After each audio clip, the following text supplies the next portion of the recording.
Sheep on the Somme is a book about war. Now, I've never been to war, and I thought that it might be useful to share with you some of the impact that these images had on me that I hope translates into what I've written to give it a real feel. The picture that comes up next is for the poem Never a Horse or a Mule Again, and I'll post a recording of that just after this. But I thought that what I might do is read the text from the library source that I got this picture from, to give you a sense of what they had to say about it and perhaps what I saw in the picture for a poem.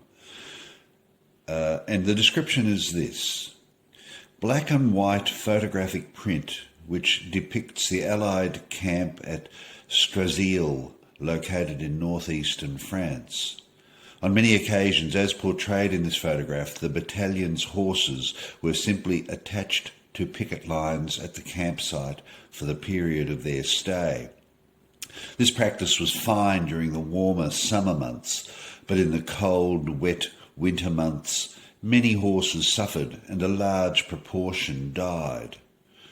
Ambulance drivers and field veterinary hospitals were required to care for the horses on the Western Front, providing them with food rations and treating them when sick.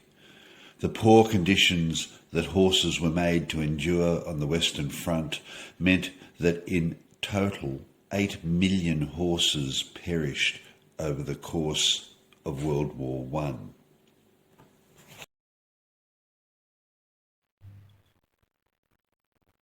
Never a horse or a mule again.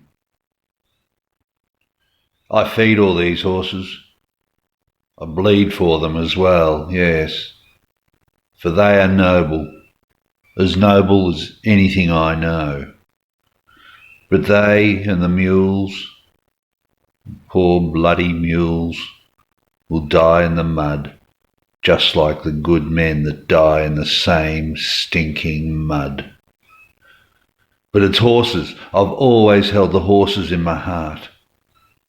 When this is over, when, God willing, I go home, I will never look at a horse, no, nor a mule.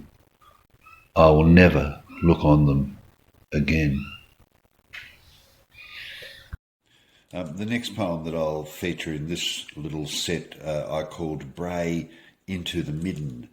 And the text that describes this photograph, which was taken from the Australian War Memorial collection, is as follows: a typical illustration of the difficulties encountered in the Ypres sector in Belgium in transporting supplies to the forward areas. A mule team is seen here trying to get out of the mud on a track near Potage Farm. Note, the mule on the left is knee-deep in mud. Knee-deep indeed. Bray in the midden.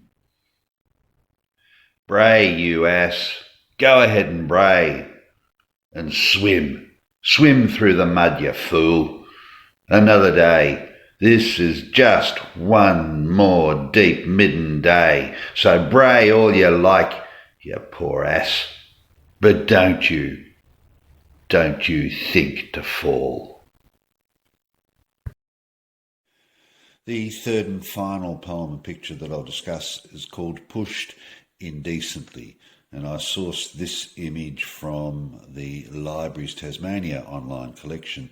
And the description of it is as follows: a mule team bogged in the mud near Potage Farm in the Ypres sector in Belgium on October 19, 1917. Pushed indecently. You know, the more I look at these poor bastards, wretched creatures, the more I see myself reflected. And there's not too much comfort in that for me at all. Anyway, come on in back, will you? Give the poor bastard a decent push.